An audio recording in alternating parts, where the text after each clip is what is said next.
Si ya el paciente empieza a tener trabajo respiratorio, eso indica de que no se ha podido hacer una ventilación protectora con los medios que hay, ¿no? Evitar el PECILI, que aunque es teórico esto y no ha habido estudios o ensayos que determinen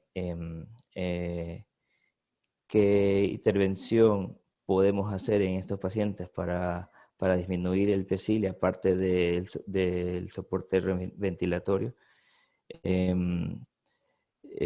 Si empieza a tener trabajo respiratorio, uso de musculatura accesoria, ya implica que está empeorando la compliance, está aumentando el edema alveolar y que tarde o temprano va a claudicar y la intubación va a ser mucho más traumática.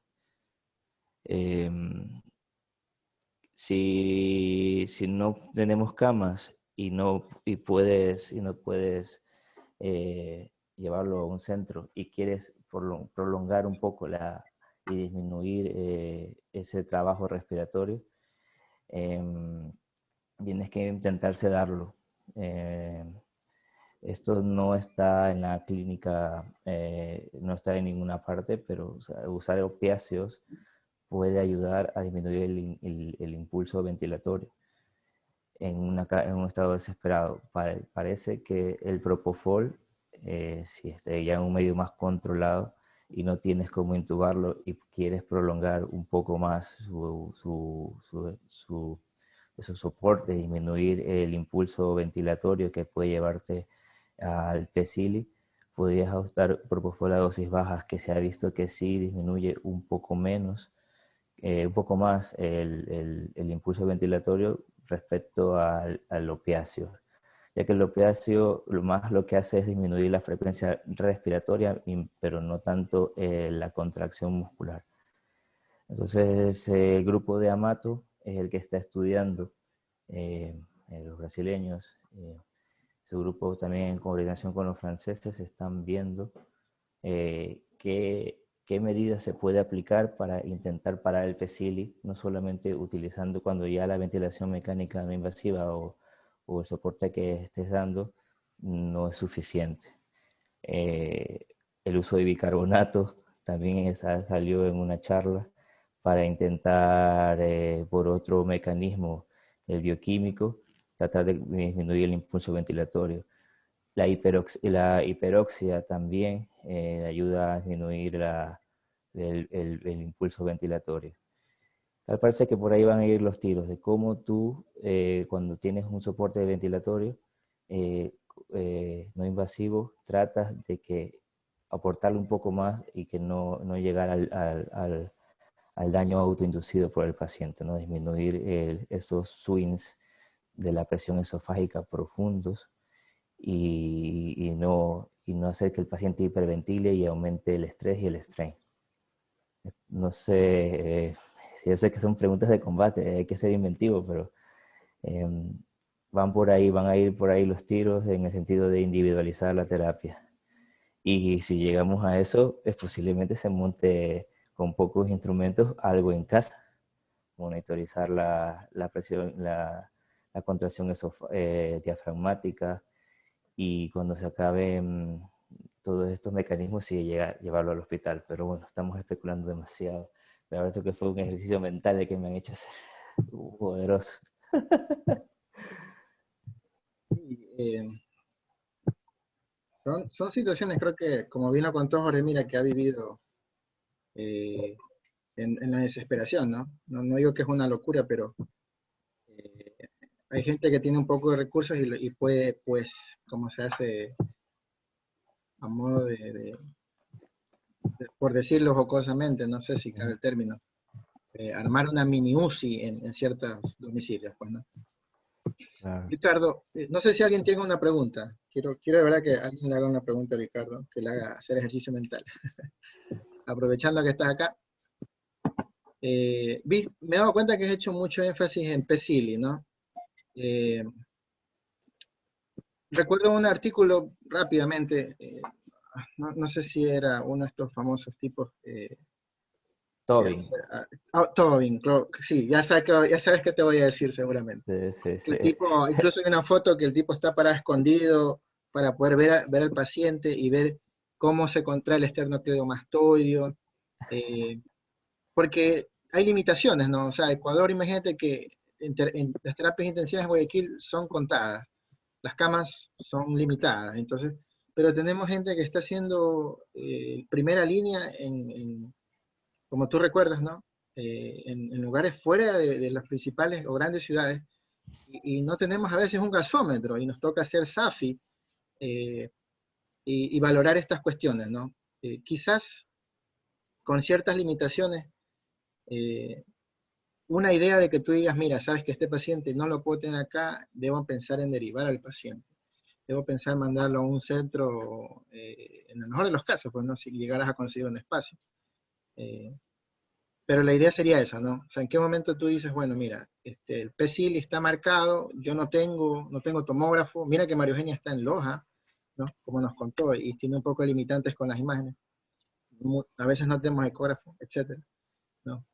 Que tú dirías, este paciente no debería estar acá y debería yo derivarlo, ¿no? Con esas salvedades que tienen limitantes y problemas, pues, ¿no? ¿Qué recomendación podrías darnos para pensar en mandar un paciente a un hospital un poco más de tercer nivel o más grande? Difícil, difícil. Obviamente, em, eh, la señal de que ya no puedes intervenir más y necesitas intubación mecánica, necesitas más energía para para, para mantener la oxigenación y sobre todo proteger el pulmón. Porque tú podrías mantener al paciente con oxígeno y quizás el paciente sale adelante. Quizás con ese trabajo respiratorio el paciente sale, pero termina mejorando de su distrés y poco a poco su cuerpo, eh, su estado inmunológico detiene la producción del virus y por mecanismos que no entendemos pues se va recuperando, ¿no? Pero lo que se ha visto cuando no haces una ventilación protectora, en un caso ya de un distrés, ¿no? Un paciente que ya tiene desaturación, que ya tiene trabajo respiratorio y que no es suficiente el oxígeno, lo que se ha visto en los estudios es que eso termina en fibrosis, ¿no? Eso termina en fibrosis. Y, y cuando termina en fibrosis, la mortalidad a los 6 meses es alta. Entonces, cuando ves el paciente lo tienes en casa y ya el oxígeno no es suficiente y lo tienes con trabajo respiratorio, tienes que llevarlo a un centro para intubarlo y hacerle una ventilación protectora como Dios manda, porque si no los resultados va a ser igual que tenerlo en casa. Va a tener unos resultados muy malos, va a fallecer o va a tener eh, Secuelas. fibrosis, fibrosis, secuelas y la calidad de vida y la mortalidad a los 6 meses es alta. Entonces, lo que les puedo decir de lo que yo leí es que no hay estudios no hay prospectivos, ¿no? Todo es retrospectivo de aquellos que se intubaron tarde, ¿no? Eh, pero ¿qué es tarde? Es tarde es paciente que estuvo con eh, ventilación mecánica no invasiva o gafas de alto flujo y que ya tenía criterios para intubación, ¿no? Y que se lo hizo y que eso fue más allá de los 48 horas desde que se admitió en el hospital, ¿no? A eso me refiero cuando es intubación tardía. Intubación retrasada es lo que no hay que llegar, ¿no? Y si ya el paciente tiene mucho trabajo respiratorio, de saturación y que no responde a aumentar el oxígeno y se te acaban los medios, e incluso en prono, pues no te queda otra que llevarlo y intubarlo. Si no, no vas a tener resultados que Exacto. espera salvarle la vida. Entonces, no sé si llego a responder algo la pregunta. Es que estoy haciendo un ejercicio de que Está bien, está bien. cuando llegue allí a Ecuador me voy a sentir totalmente desprotegido, hermano. ¿No? No, no. No, no, acá te recibimos con un gran abrazo. Bien, bien. No sé Entiendo, si, entiendo la situación. em, de que, pero no sabía que se ponía gafas de terapia de alto flujo en el domicilio. Pero bueno, ya tiene un soporte y quizás el paciente sale adelante. Con un ocipulsímetro prono, consigues morfina y le sedas un poco, puedes ponerle bicarbonato para intentar cortar si lo ves con mucho trabajo, cosas así que se van a estudiar, que las he leído y que va por ahí los tiros. Y obviamente cuando esté intubado, estamos hablando que eso puede ser tanto en pacientes con espontánea o pacientes que ya están en ventilación mecánica y hay una mejoría de sus parámetros de oxigenación y decides quitarle la relajación muscular. Entonces, si la valoración individualizada, como se ha visto ahora en los casos de acá, tanto en mi país, acá en España como en Italia, de que mejoran cuando se intubaban en la fase de hipoxemia feliz, mejoraban espectacularmente con el prono y todo. Entonces decían, ah, está mejor, vamos a quitarle la relajación y tenían las famosas recaídas, reintubaciones y o empeoramiento radiológico. Entonces, eso va más a favor del PECILI, porque en aquellos pacientes que tuvieron recaídas se vio que tenían presiones esofágicas muy profundas, se vio que tenían impulsos respiratorios altos y que el empeoramiento de la radiografía y del escáner se vio en las bases. Entonces, em, el tratamiento en esos casos hasta ahora es, si no consigues sedarlo más, retroceder y sedarlo más, y si no y sigues teniendo datos de que tienes presión esofágicas profundas, ¿no? Con medidos por balón, el resto, lo que toca es relajación muscular. Aquí nuestros pacientes se llevan relajación muscular por lo menos 7 días. Y es una decisión importante quitarle el relajante muscular porque hemos visto que empeoran y retrocedemos. Entonces, es como hemos dicho, la clínica, hay intento, no hay nada específico. Ahora el grupo de Amato quiere hacer un protocolo de pasos en los cuales empiezas con sedantes leves como Propofol, ver si mejoras, disminuyes un poco la presión esofágica, bicarbonato para llevar el pH un poco más alto y también cortar por otro mecanismo la hiperventilación, eh, llevar el oxígeno a casi 98%, subirle la FiO2 para intentar también por el mecanismo hiperoxémico bajar el impulso ventilatorio. Y si eso no funciona, también subir la PIP, a pesar de que tengas una PIP óptima, subirle un poco más la PIP, intentar que el diafragma se aplane mucho más de lo que lo haces con PIP para que la contracción y la unión de los sarcómeros no sea tan prolongada, ¿no? Y sea más difícil que lo haga y con eso disminuyes el impulso y la contracción. Y al final, si no resuelves eso, la relajación muscular. Jorgito, creo que querías mencionar algo. Tu micrófono, Jorgito. No, no te escuchamos. Perdón, ahí estoy. Quería hacerte dos preguntas, Ricardo, en base a lo que has visto, lo que has hecho, lo que sigues viendo. Y esto que mencionabas de que los pacientes que llegan tarde a la intubación, has visto mucha fibrosis, ¿lo leíste, lo has visto? Porque, a ver, yo hice un trabajo de seguimiento de pacientes que tuvieron COVID, unos casi 300 pacientes, y la verdad es que yo esperaba encontrarme con mucha fibrosis, esperaba encontrarme con mucha espirometría restrictiva. Yo soy neumólogo, entonces más me dedico al seguimiento post, ¿no?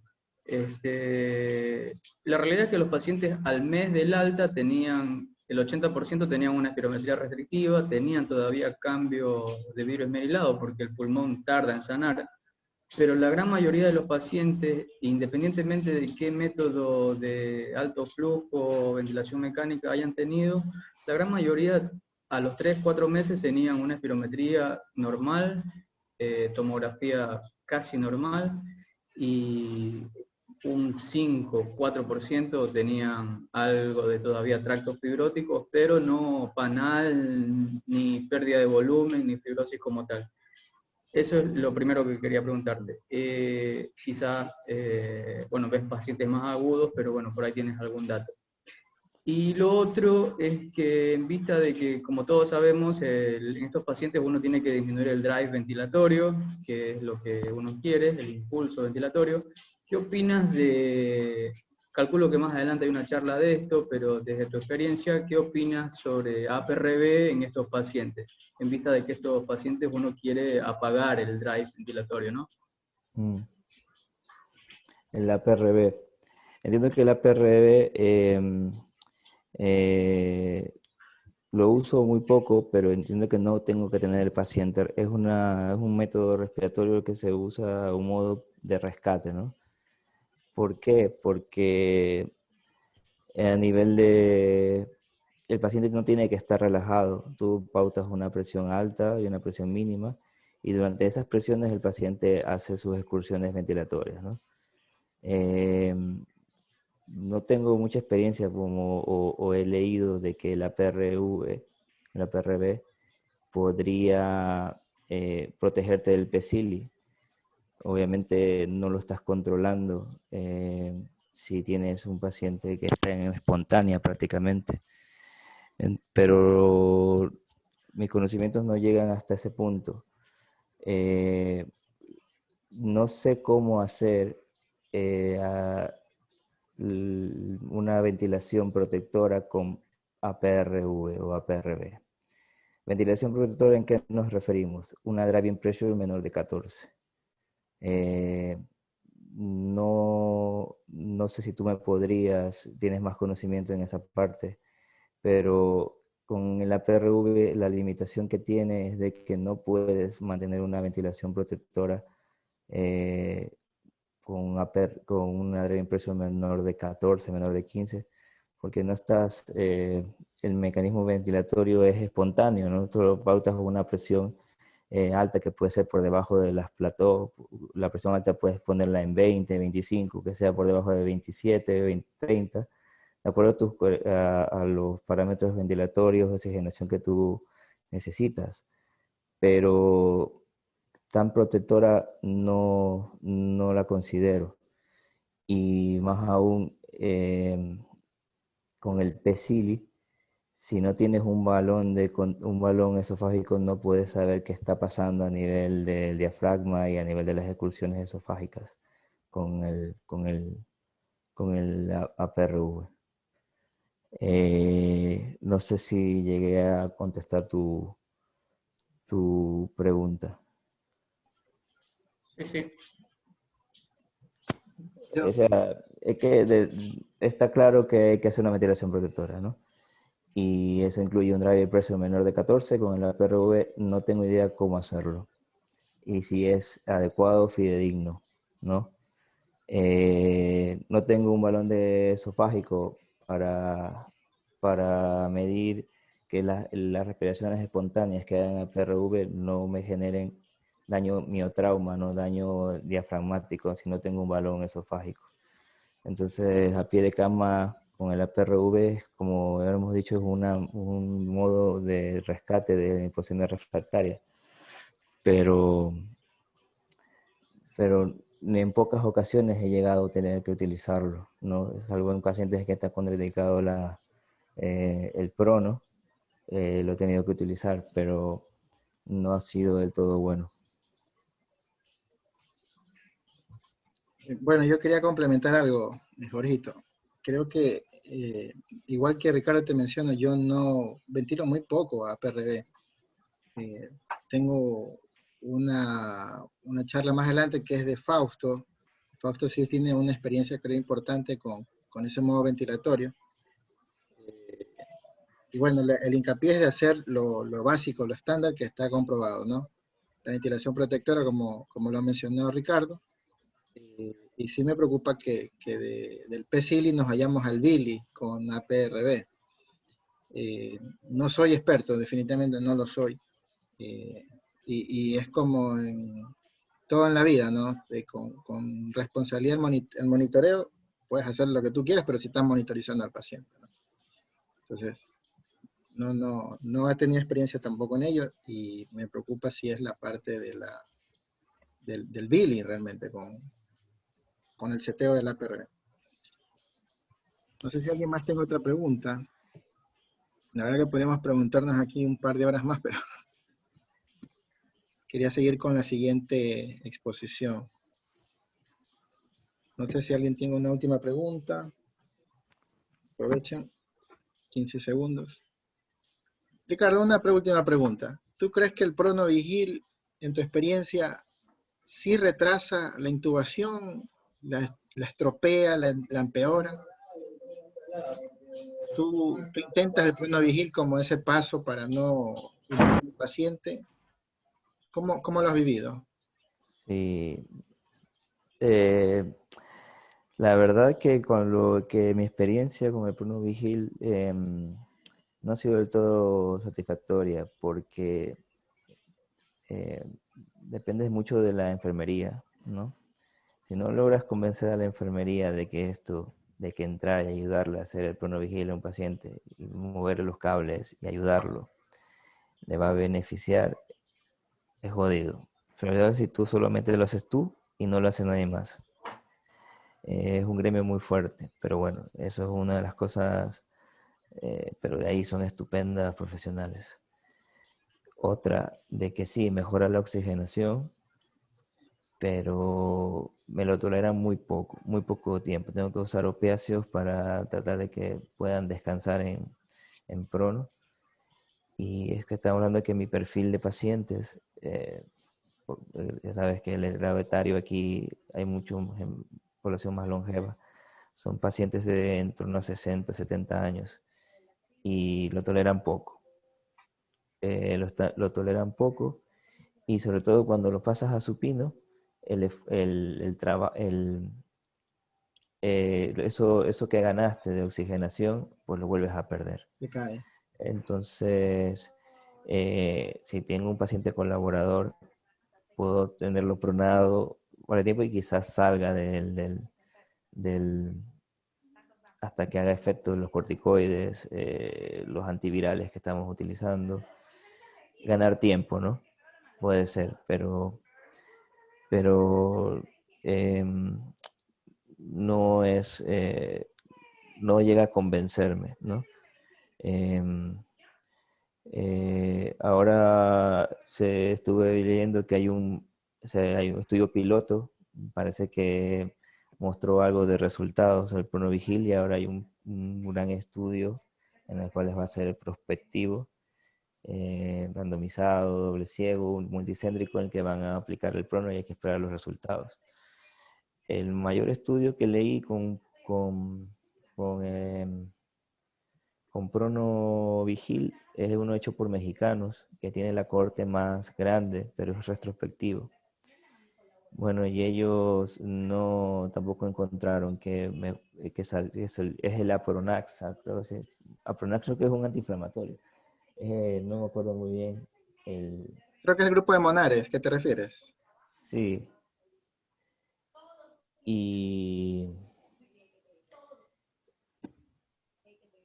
no recuerdo muy bien cuáles fueron los resultados, pero tampoco fueron... Hay un rango en los cuales si no consigues, en los pacientes que tienen PAFIO 2 entre 150 y 174, no me acuerdo muy bien, no veían cambios, no veían que mejorara. En la diapositiva que les presenté, la intención del prono prácticamente es llevar a la PAFIO 2 por arriba de 200 cada vez que se prona y con eso ganar tiempo.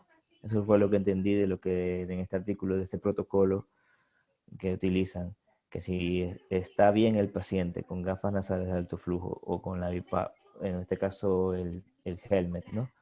Que es más cómodo de usar en prono, consigues llevar al paciente por ese tiempo a 200 de PAFIO 2, pues bien, le das como exitoso. Si vuelve a caer, vuelves a pronar, pero es ganar tiempo, ¿no? Pero que sea sostenido en el tiempo y que te vaya a evitar una intubación, es más complicado con la evidencia que hay. Pero es algo barato de hacer. Si tienes la colaboración, se puede hacer paciente y lo puedes intentar. Yo simularía que lo sigan haciendo y trataré aquí en mi centro de hacerlo. Hacerlo, claro, intentándolo, ¿no? Porque son casi todos estos intentos y ver cómo responde. Ok. No sé si tienen la misma experiencia ustedes, o sea, que no es sostenido, ¿no? Sí, sí, creo que igual, creo que lo mencioné el día viernes, tuve que hacer una pequeña charla de eso y lo mencionaba que el paciente que está en pronovigil, como tú lo dices, ¿no? El trabajo de enfermería, tus sobrecargas, etcétera. Y hay que hacer lo que hay que hacer, pues, ¿no? Y sí notaba que en parte ese paciente al final, que yo no hacía guardia en esa UCI, pero al día siguiente ya lo encontraba intubado. Entonces, sí me daba la impresión de que lo que hacíamos era simplemente dilatar algo que inexorablemente terminaba en una intubación, ¿no? Mm, Ya. Oye, créeme, Ricardo, que quisiera preguntarte un millón de cosas. El helmet, que me dejaste pensando en los italianos, bueno, un sinnúmero de cosas más. Solo te voy a hacer esta pregunta porque imagino que la doctora Saldarrega ya está a punto de quiere exponer. Pero bueno, aquí he puesto una pregunta, ¿no? Dice, buenas noches, disculpe, una pregunta. Y en cuanto a pacientes en posición prono, ¿qué tipos de pacientes están contraindicados? Ah, bueno, los criterios clásicos del prono, ¿no? No sé si nos puede ujú. ayudar ahí, Ricardo. Los criterios clásicos de no usar prono, pues aquellos que no lo toleran, pacientes que tienen presión intraabdominal, ¿no? Elevada, pero en pronovigil, yo la verdad que no le veo ninguna contraindicación, porque incluso se puede diseñar camas o almohadas para pronovigil, en el cual la cavidad abdominal no hay aumento de presión en la cavidad torácica, mayor comodidad, no, en pronovigil no le veo mucha contraindicación, más en pacientes intubados, ¿no? Por la complejidad. Yo creo que se puede hacerle pronovigil a todos lo que se pueda. Yo creo que algo importante del pronovigil es que recordemos que el paciente debe sentirse y debe estar cómodo, ¿sí? Y Mm, muchas veces falla es por eso, ¿no? sí. Recordar la posición anti-Trendelenburg, como a veces el paciente es anciano y tiene rigidez a nivel cervical, o sea, terminar esas consideraciones, ¿no? A veces el paciente con almohada se apoya elevando el tórax. Mm, Si no puede el pronovigil, podría ponérselo un poco en decúbito lateral, etc. Y mm. bueno, claramente creo que un poco la pregunta iba para los pacientes intubados, pues el paciente que tenga una inestabilidad de columna cervical, pues, ¿no? Les cuento un poco, yo estoy en una UCI, ya para concluir esta charla, obstétrica, y hemos tenido pacientes, tuvimos un par de pacientes con 26 semanas, si mal no recuerdo, 26 semanas de gestación y necesitó estar en prono por 48 horas y mejoró. Ella fue de alta y continuó con su embarazo, pues, ¿no? Entonces, el oxígeno es vida, entonces, si hay que intentarlo, hay que intentarlo. Salvo esta creo, gran excepción, que es la inestabilidad cervical, ¿no? Un trauma intracripenular, incluso que esté fijado, lo puedes hacer, ¿no? Si no está fijado, pues no. Entonces, está esos problemas, ¿no? Bueno, en